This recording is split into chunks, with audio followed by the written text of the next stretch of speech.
Bloomberg Audio Studios. Podcasts, radio, news. You're listening to the Bloomberg Balance of Power podcast. Catch us live weekdays at noon and 5 p.m. Eastern on Apple CarPlay and Android Auto with the Bloomberg Business app. Listen on demand wherever you get your podcasts or watch us live on YouTube.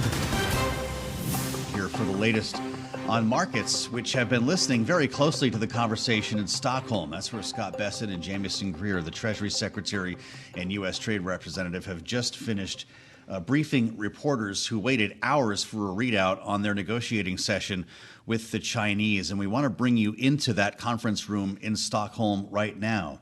Bloomberg Europe correspondent Oliver Crook was there for the back and forth with Bessent and Greer and joins us now with a live update. Give us a sense of the mood in that room, Oliver. We appreciate your reporting today. It took them a long time to come out, and while Scott Bessent tried to frame this as a productive meeting, there are questions about some of the sticking points that remain. Absolutely. I think you've got a correct read on the situation after 2 days of discussions that we've had between the Vice Premier of China, Scott Bessent, the U.S. Treasury Secretary, Ambassador Greer on the trade side, trying to hammer out the details to get what we were sort of hoping was a rubber stamp 90-day extension to those trade tariffs that have been put on hold with China that are slated to come back into effect on August the 12th. Very, very high rates of tariff if they do not have an agreement. They were not able to conclude that conversation and come to an agreement in the meetings over the last 2 days. They did make a lot of positive signals about how conversations were going, that they were very productive, that they are now going to go back to Washington, D.C. to consult with the president. And it sounds like this is really going to come down to the president of the United States, whether or not he approves this extension. We do know that the most likely outcome, if there is an extension, is another 90-day extension. A lot of positive noises. Again, there was no mention of a possible summit between Trump and Xi Jinping. It seems that we are pretty far from that in terms of where we are on negotiations. That is not something that appears imminent. And we also heard from Jamieson Greer saying that they never want to talk about magnets again. As far as they're concerned, that issue is settled with the Chinese, and they'd like to see those continue to flow. That has been agreed. But I do think that one of the sort of salient points here, and one of the most important points, was really the reiterating by the U.S. Treasury Secretary about this issue of Russian oil and secondary sanctions, something that it sounds like we just heard again from the President of the United States, that if there is not meaningful efforts from Vladimir Putin to come to a ceasefire in Ukraine, that you could see those secondary sanctions implemented on Russia. That could be anywhere from 100% tariffs on anybody who's buying crude oil from Russia to 500% tariffs on anybody who's buying fossil fuels from Russia. And obviously, China is a very large consumer there. And he was saying that the Chinese, they talked about this, that the Chinese are very sort of concerned with their own sovereignty, and it's up to them if they want to pay 100% tariffs on Russian oil. Yep, 10 days from now, according to President Trump. Bloomberg's Oliver Crook reporting live for us from Stockholm. Thank you so much. Of course, the latest on the outcome of talks between the U.S. and China, an outcome I think it's fair to say remains uncertain. So on that note, we go back now to Anna Ashton of Ashton Analytics, a China expert who joined us earlier on Bloomberg TV and radio. Anna, now that we've heard from Bessent and Greer about what was and was not discussed today, would you describe this third round of talks as significant forward progress, or is this just stasis? Gosh, Kailey, I think my biggest takeaway was that it seems like the U.S. is trying to kind of flip the script. We talked before the press conference about whether or not China had a decisive upper hand because of its monopoly on rare earths and magnets. And I said, yeah, I think they do, because there's more room for them to hold the line and also offer compromises than there is given the political pressures for the U.S. to hold the line or offer compromises on export controls. I think they're trying to make it not about export controls. They're trying to make this a balanced rollback, as Lutnick said, of tariffs in exchange for a continued or increased flow of rare earths and magnets. And then they're also throwing in the threat of secondary sanctions.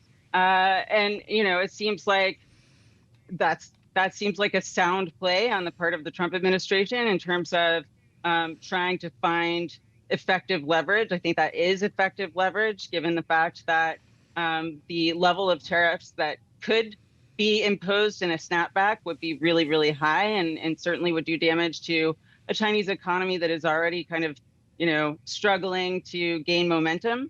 I thought it was interesting how how much Bessent emphasized the success so far of the tariff strategy. It's clear that the point they're trying to drive home is that they're not backing away from their tariff strategy, and tariffs will continue to loom as a threat if China is not sufficiently cooperative. And of course, 232 tariffs could be part of that. Scott Bessent seemed a bit miffed that the Chinese told reporters they had an agreement to extend the deadline, reiterating that only Donald Trump could approve that, and the president has not made this clear. What did you think of the body language, the tone? Are these actors getting along or not? I'm sure it was tense. And I think, the Chinese side has had its opportunities to be frustrated with the way that Bessent and other members of the Trump administration have characterized previous rounds of talk. And perhaps that's why Vice Commerce Minister Li decided to go ahead and lean into his interpretation of the outcome of this round of talks. I could easily see them, caveating in reply to Bessent that they just meant an agreement in principle. Of course, they just meant an agreement in principle. They both have to go back to their respective leaders for approval of anything they agree to. Mm-hmm. Really great to have you with us, Anna Ashton Analytics, and many thanks for being so generous with your time, watching and listening to this conversation for us so we can bring the best analysis to our viewers and listeners. You're listening to the Bloomberg Balance of Power podcast. Catch us live weekdays at noon and 5 p.m. Eastern on Apple CarPlay and Android Auto with the Bloomberg Business app. You can also listen live on Amazon Alexa from our flagship New York station. Just say, Alexa, play Bloomberg 1130.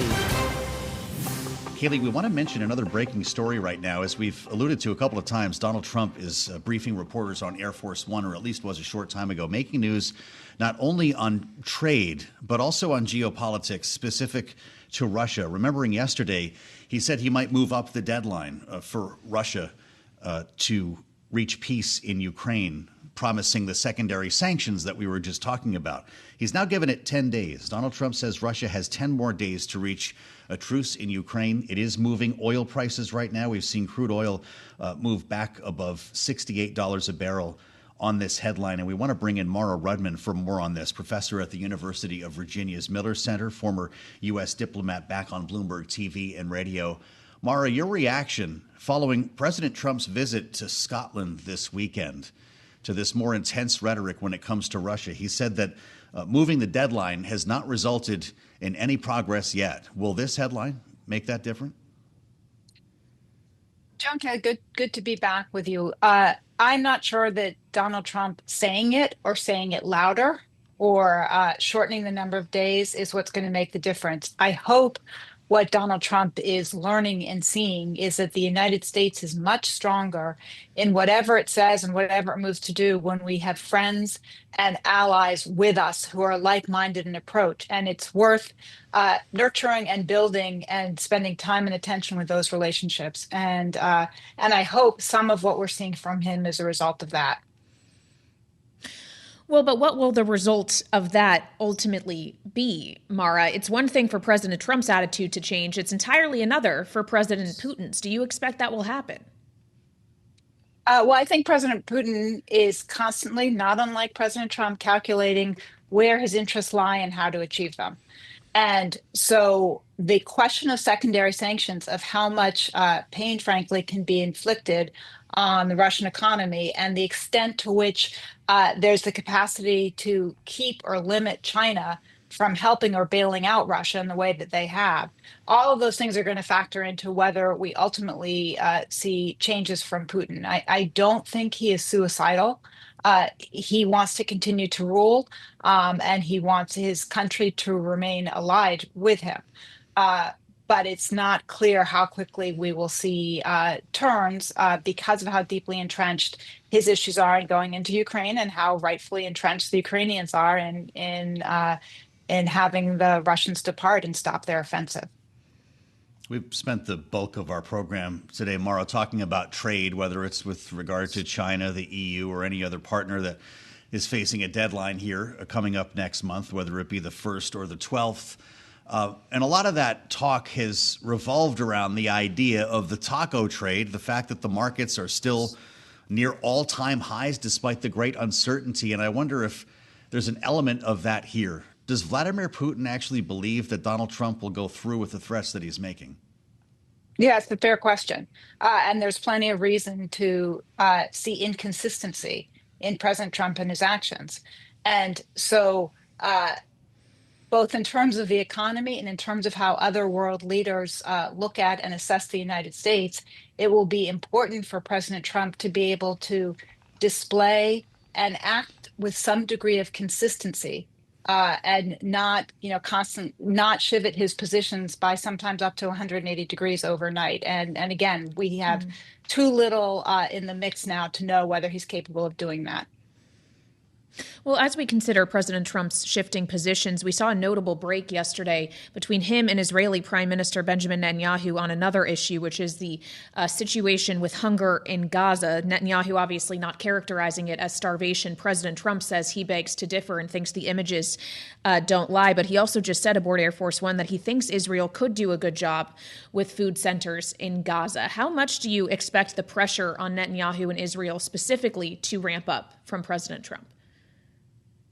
Well, again, I think the question here is one of consistency, because while I appreciate the fact that he acknowledged the very real facts on the ground in terms of the human lives and the suffering that is occurring in Gaza, and was able to acknowledge that while Hamas has a role in that for sure, and brought all of this upon the people of Gaza, that Israel's actions are also culpable.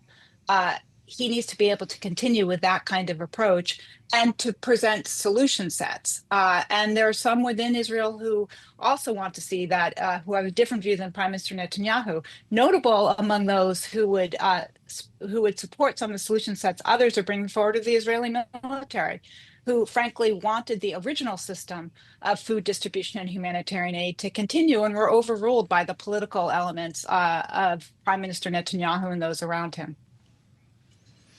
All right, Mara Rudman, professor at the University of Virginia's Miller Center and former U.S. diplomat, joining us here on Balance of Power. Thank you so much. And President Trump just speaking again on Gaza aboard Air Force One to reporters, saying those kids are starving and that everyone thinks Gaza photos are horrible. But he also is commenting on the other news we're dealing with, of course, the U.S. and China wrapping a second day of meetings in Stockholm. President Trump saying that while we understand it wasn't discussed at the meeting, he does think that Chinese President Xi Jinping wants to meet, and that will probably happen before the end of the year, Joe. Having taken to Truth Social earlier to make clear that he was not asking for an invitation, that the Chinese were in fact sending one. Whether that summit happens, we'll let you know as we wait to learn much more about the deal, the framework at least that was struck, and whether President Trump is going to sign off on all of this.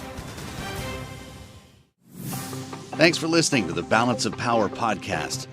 Make sure to subscribe if you haven't already at Apple, Spotify, or wherever you get your podcasts. And you can find us live every weekday from Washington, D.C. at noontime Eastern at Bloomberg.com.